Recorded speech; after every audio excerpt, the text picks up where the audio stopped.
Mga kababayan, bago ako umalis ng The Hague, Netherlands, ay malinaw ang bilin ni Pangulong Rodrigo Duterte.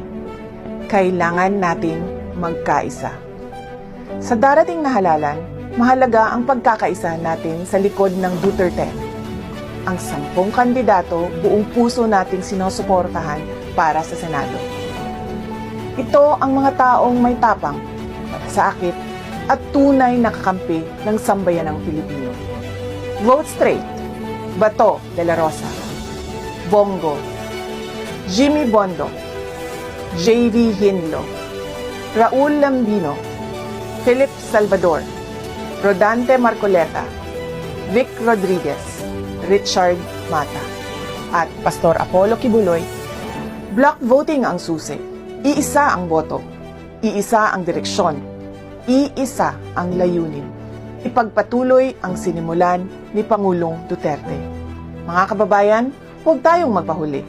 Ipaglaban natin ang kinabukasan.